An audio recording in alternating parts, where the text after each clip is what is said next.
Howdy folks, and welcome to another episode of World of Tanks with the mighty Jingles. I spoiled you all rotten yesterday, a 40-minute episode of Meals with Jingles, so you're getting a quickie today.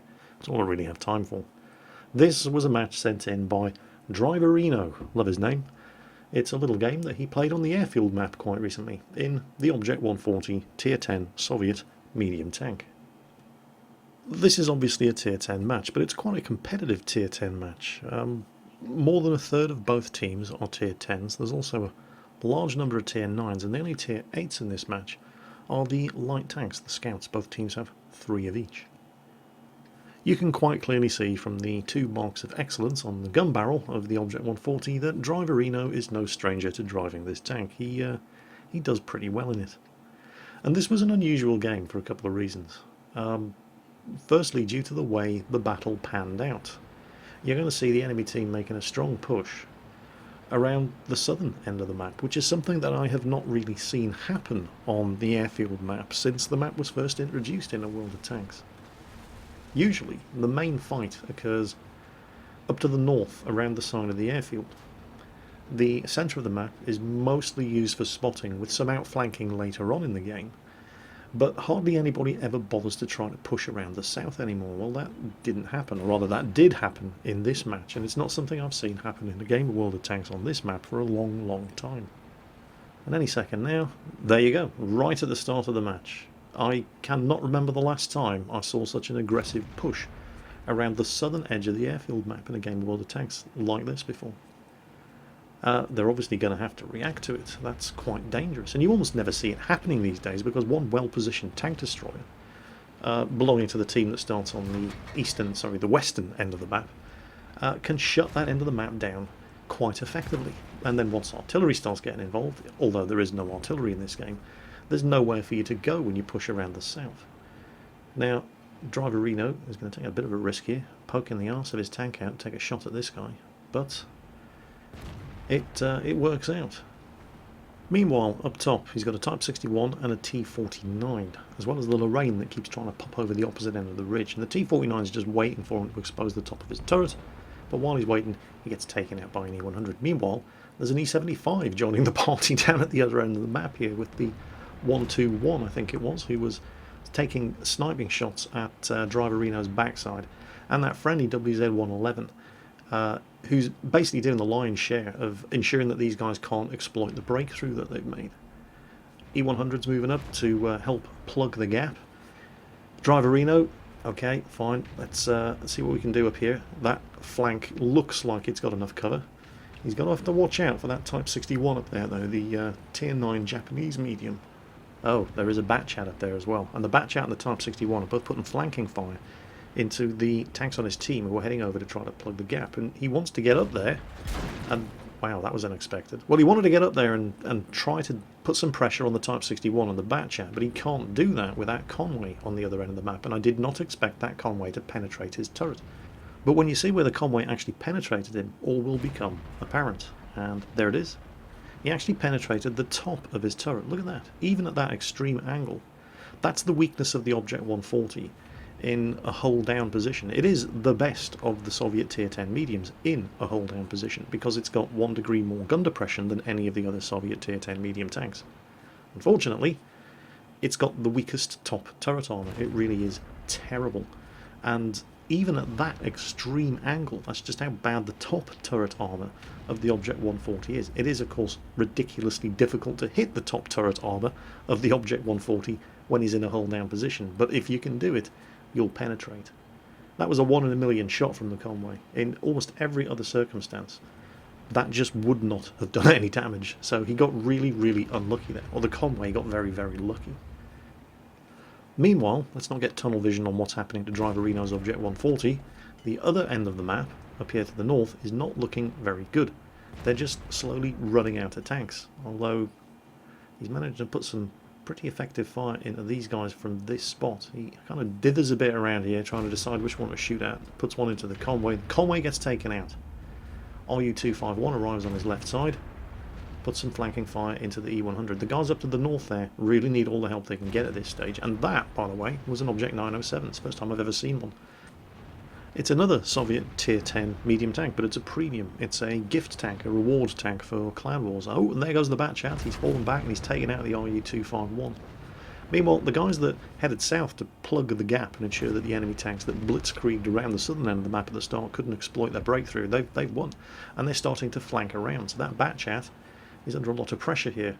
But the Batchat is delaying them from getting up to the north, where resistance has completely crumbled.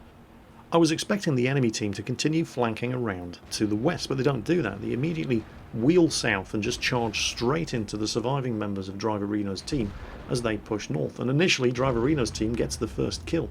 But then, well, it all starts getting a bit emotional. Driverino's team have got 5 tanks remaining to the enemy's 7, and just watch how quickly it all goes horribly, horribly wrong. They've just lost another one. They're now down to 4 tanks. I was wondering what the hell Driverino was doing. I mean, the fight's in the other direction. Why is he heading out in this direction? And, well, basically he was far more aware of what was going down than I was when I was watching this replay. He turns the tank around. He heads due south. The reason he's doing this is because, well, there goes another tank. And very, very shortly they're going to lose another one. And the T-62A on the team is miles away from anything. He kills the Batchat and then he gets the hell out of there. They've just lost the WZ-111 as well. He was basically setting himself up for a speedy departure. He wanted to make sure he could get a killing shot and then get the hell out of there without being pursued, so he could set up for another ambush and make it out of there intact without losing too much health. He's got a lot of open ground to cover before he can get to a safe fallback position, however. But on the bright side, those are 2 E100s on the enemy team, although one of them was actually starting to climb over that central hill. In fact, any second now he's going to pop up, and Driverino, there he is. He only just made it around in time without getting spotted by that E100. He loads the high explosive anti-tank ammunition. When there's only 2 of you left alive against 4 enemy tanks and 2 of them are E100s, this is probably the time to start firing the gold. E100 registers the hit, angles his armour, he aims for his lower glacis with high explosive anti-tank. At that angle, bad idea. And the E100 lands a hit on his turret. It was a low damage roll, but he can't afford to take another one of those. And that is the shot that you should be taking at an E100 if he's angled like that. And you have high explosive anti-tank ammunition loaded. Flattest part of the armour is going to be his turret front when he's pointing his gun at you. So he's obviously not going to hang around and let the E100 take another shot at him. So he takes the one shot, he backs off, he relocates. The T-62A wins his duel with the Lorraine, but while he's doing that, he's lit up by the Lorraine, so the E-100 on the hill up there kills the T-62A. But Driverino is able to take advantage of him aiming at the T-62A to put a shot through the flat side of his turret. The E-100 then goes for a cliff dive, and Driverino's looking to put one into his lower glacis, but the E-100 angles, so instead, play it safe. It's a more difficult target to hit, but if you can, you will penetrate when you're firing high explosive anti-tank. Again, straight through the turret front. Side scrapes around the corner, second turret front shot takes out the E-100. It's now Driverino, all on his lonesome, against another E-100 and a WZ-111. Driverino wants to relocate and ambush again, but the E-100 was coming around from the south and... yeah, it bounced.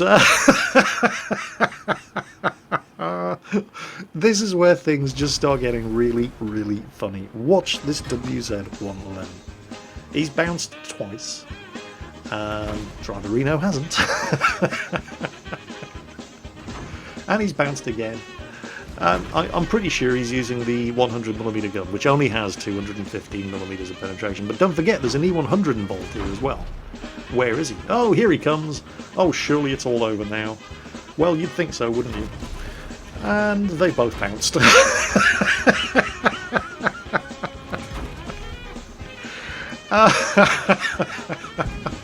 And they've missed again. The enemy team can't believe what they're seeing. He kills the WZ-111, and the E-100 is about to discover what happens when you charge a Soviet Tier 10 medium, or hell, any Tier 10 medium tank, fail to kill him, and find yourself in a close-range knife fight with a medium tank, and you're in an E-100. What a finish. Look at this. Where are you going to shoot him? Take your time. Oh, he's run out of high explosive anti-tank. The APCR bounced off the lower glacis. Don't worry, that one is not going to miss.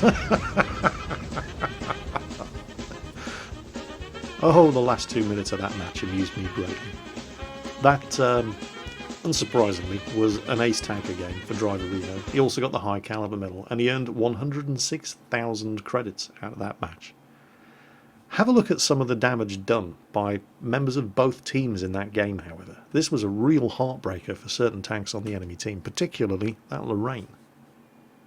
Top of the list on the enemy team, the Batchat. 5,400 damage, nearly 5,500 damage done. T-57 Heavy with almost 4,000 damage. That Lorraine, tier 9 medium, in that match, doing over 3,000 damage. If that was his first game of the day in the Lorraine, can you imagine what he must be feeling? If you cast your eyes a little bit further down the list, however, you'll see our friend in the WZ-111. I have to admit, I do feel a certain amount of sympathy towards the poor driver of that WZ-111 on the enemy team, who was the second last enemy tank to die, because he was pretty clearly, obviously, driving a stock WZ-111. He was using the 100mm gun, which is a carryover from the tier 8 Chinese medium tank, the 110.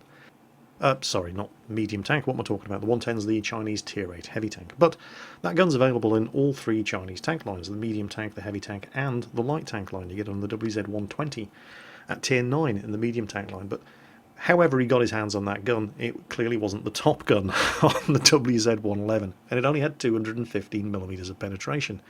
And he found himself face to face in a knife fight with a tier 10 Soviet medium tank, and he clearly did not have any premium ammunition. And that is exactly why people carry a small supply of premium ammunition when they go into battle in World of Tanks, so that they don't end up in a situation like that poor sod and end up throwing the match for their team because they didn't want to buy any premium ammunition whatsoever, and then end up on YouTube in a game where they only do 265 damage. Nevertheless, it was not a pleasant situation to be in, so I do have to confess to feeling a certain amount of sympathy towards the poor bugger in the WZ-111. The E100, on the other hand, well, he pretty much got exactly what he deserved. If you're going to charge a tier 10 medium tank in an E100, you better make damn well sure you kill him with your first shot, or hell, even your second shot, because you won't get a third shot. That was hilarious. You know what else is hilarious? Driver Reno, despite doing over 7,500 damage in that match, fired off something like 16 or 18 rounds of high explosive anti-tank ammunition. So he actually lost money. Yes, that's right. That match actually cost him money. He fired that much premium ammunition in the second half of the match. So even all those of you out there who are going, oh, premium ammunition, it's destroying World of Tanks, even you have got something to applaud in this video. There's a little something for everyone. That's it for today, folks. I hope you enjoyed today's video. As always, take care, and I'll catch you next time.